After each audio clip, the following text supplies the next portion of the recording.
మిమ్మల్ని అందరూ చూస్తే నా స్కూల్ డేస్ గుర్తొస్తున్నాయి. నేను కూడా మీలాగనే రౌడీవాడిని. నా ప్రసంగం ప్రారంభించే ముందర మిమ్మల్ని కొన్ని ప్రశ్నలు అడగాలనుకుంటున్నా. రెడీనా? ఓకే. 7th క్లాస్ స్టూడెంట్స్ చేతుల పైకి ఎత్తండి. 7th. Okay, thank you. ఇప్పుడు చేతుల కిందకి దింపండి. 8th class. అందుకే గోల్ ఎక్కువ ఉంది. ఓకే, చేతులు దింపండి అమ్మా. 9th. అరే 8th వాళ్ళు మళ్ళీ 9th కూడా ఎత్తినట్టున్నారు. 9th class. Good, thank you. ఇక్కడ ఎంతమంది ఇంజనీర్లు అవ్వాలనుకుంటున్నారు? ఇంజనీర్ అవ్వాలనుకున్న వాళ్ళు చేతులు పైకి ఎత్తండి. ఓకే, చేతులు దింపండి. ఎంతమంది డాక్టర్ అవుదాం అనుకుంటున్నారు? ఓకే, చేతులు దింపండి. ఎంతమంది ఐఏఎస్ అవ్వాలనుకుంటున్నారు? ఐఏఎస్. ఓకే. ఎంతమంది చేతులు దింపండి అమ్మా. ఎంతమంది ఐపీఎస్ అవ్వాలనుకుంటున్నారు? పోలీస్. ఓకే. ఎంతమంది చేతులు దింపండి. ఎంతమంది టీచర్లు అవుదాం అనుకుంటున్నారు? ఎవరు ఎత్తట్లేదమ్మా? ఒకసారి మళ్ళీ దింపండి. Will start it again. 1 second. అందరు చేతులు దింపండి. ఎంతమంది టీచర్లు అవ్వాలనుకుంటున్నారు? మీ టీచర్లు అందరు కోపంగా ఉన్నారు మీ వైపు.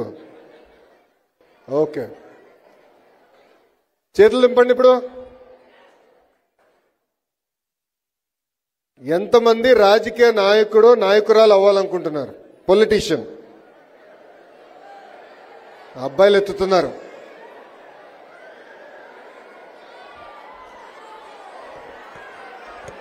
అరే భయ్, ఒకసారి కెమెరా అటు పెట్టేది. ఒక్క నిమిషం కూర్చో. చిన్న కూర్చోండి ఒక్క నిమిషం. ఎంతమంది పొలిటీషియన్స్ అవ్వాలనుకున్నారు? చేతుల పైకి ఎత్తండి. Politicians. Okay, thank you. Okay, ఇప్పుడు చేతులు దింపడమ్మా. ఆంట్రప్రెన్యూర్ అంటే ఏంటో తెలుసా? ఆంట్రప్రెన్యూర్ అంటే ఒక వ్యక్తి కంపెనీ స్థాపించి ఆ కంపెనీని ముందరికి నడిపించే వ్యక్తి ఆంట్రప్రెన్యూర్ అంటారు. అంటే ఆ వ్యక్తి ఉద్యోగాలు ఎత్తుకడు, ఉద్యోగాలు కల్పిస్తారు. ఇక్కడ ఎంతమంది ఆంట్రప్రెన్యూర్ అవ్వాలనుకుంటున్నారు? చాలా తక్కువ మంది ఉన్నారు. ఈరోజు మనందరం ఇక్కడ కూర్చున్నామంటే దానికి కారణం ఒక వ్యక్తి ఉన్నారు. ఆ వ్యక్తి పేరే గౌరవనీయులు బివి మోహన్ రెడ్డి గారు.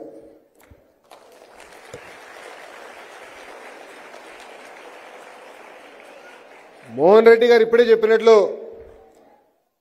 గురువు గారు నన్ను చిన్నప్పటి నుంచి చూశారు.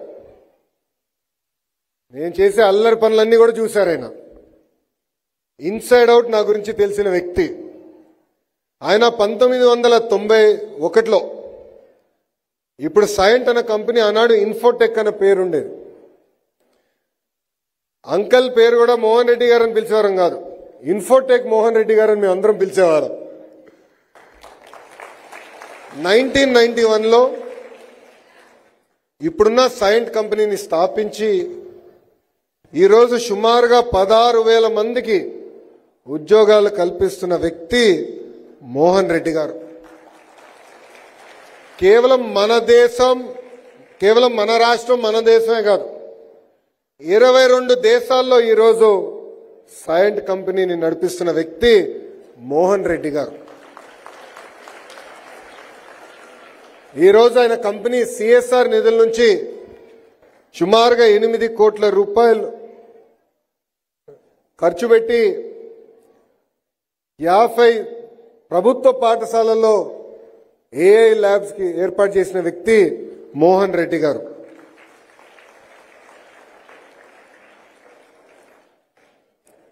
ఇక్కడ మీరందరూ అనుకోవచ్చు ఏఐ వల్ల మాకేంటని. మీరందరూ ఇక్కడ కూర్చున్న పిల్లలు, యు ఆర్ అవర్ ఫ్యూచర్. మీరు ఇండస్ట్రియల్ రెవల్యూషన్ గురించి వినుండొచ్చు. ఒక్కొక్క ఇండస్ట్రియల్ రెవల్యూషన్ ఒక్కొక్క టైంలో వచ్చింది. ఆ ఇండస్ట్రియల్ రెవల్యూషన్ వల్ల చాలా మందికి ఉద్యోగాలు ఉపాధి కల్పించారు. ఈ ఐటీ రంగం వల్ల చాలా మందికి ఒక ఆంధ్ర రాష్ట్రంలోనే కాదు, తెలంగాణలో కాదు, భారతదేశంలోనే ప్రపంచంలో తెలుగు వాళ్ళకి మెరుగైన అవకాశాలు వచ్చినాయి. ఇప్పుడు ఒక ఇండస్ట్రియల్ రెవల్యూషన్ రాబోతుంది.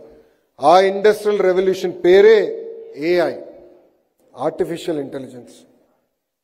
ఈ ఏఐ వల్ల మనం చేస్తున్న రెగ్యులర్ పనులన్నీ కూడా టెక్నాలజీ చేసే పరిస్థితికి వచ్చింది. సో మారుతున్న క్రమంలో మన కరికులంలో మార్పు రావాలి, మన ల్యాబ్స్లో మార్పు రావాలనేది బలంగా ప్రభుత్వం నమ్ముతుంది.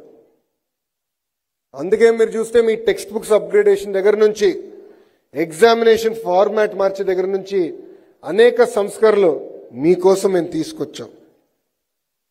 ఒక్కసారి కానీ మనం చూస్తే ఇండస్ట్రియల్ రెవల్యూషన్లో ప్రింటింగ్ ప్రెస్ కీలకమైన పాత్ర వహించింది.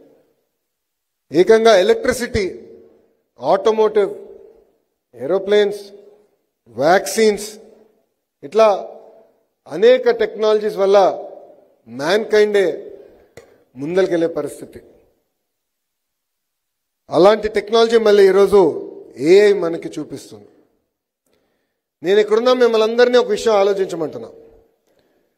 ఏఐ ద్వారా మనం ఎదుర్కొంటున్న ఏ సమస్య మనకి పరిష్కారం దొరుకుతుంది. రెండోది, ఏ టెక్నాలజీ వాడి నాతో ఉన్న మా స్నేహితులు కానీ, లేదంటే మా ఇంటి పక్కనున్న కుటుంబాల్లో జీవితాల్లో ఎలాంటి మార్పు తీసుకురావచ్చిన విషయం ఒక్కసారి మిమ్మల్ని అందరినీ నేను ఆలోచించమంటున్నా. ఈరోజు నేను ఒక స్కూల్కి వెళ్ళి అక్కడ ల్యాబ్లో చూసా, పిల్లలు ఏఐ వాడి వాటర్ ఎలా మొక్కలకి అందించాలనేది కూడా చూపించారు. ఒక దగ్గర నీరు పడితే విండ్ స్క్రీన్ వైపర్ ఆటోమేషన్ ఎలా చేయొచ్చు అనేది కూడా వాళ్ళు చాలా సింపుల్గా నాకు ఎక్స్ప్లెయిన్ చేశారు. డిజిటల్ ఎలా మన జీవితంలో మార్పు తీసుకొస్తుంది అనేది చాలా స్పష్టంగా వాళ్ళు చెప్తాం జరిగింది. నేను ఇక్కడున్న పిల్లలందరికీ 2-3 విషయాలు చెప్పాలనుకుంటున్నాను.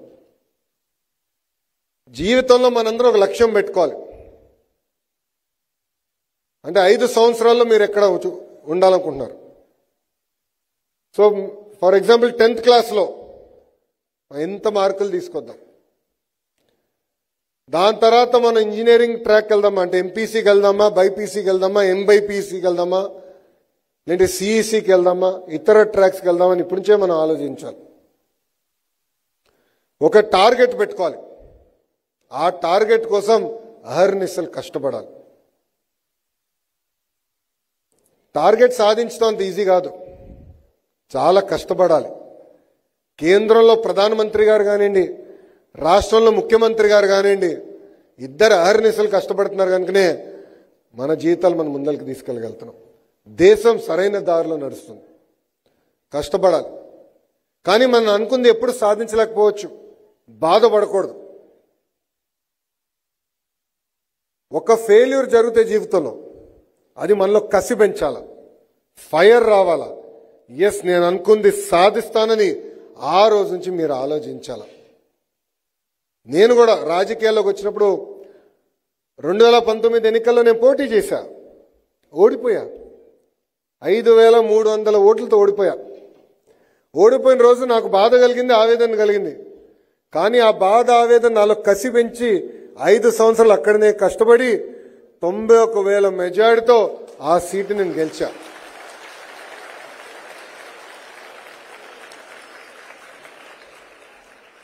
మనలో కసి అనేది చాలా చాలా అవసరం.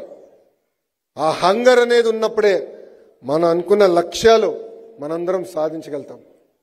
అంతప్పుడు సంఘాలు ఉంటాయి, పిల్లలు ఉంటారు.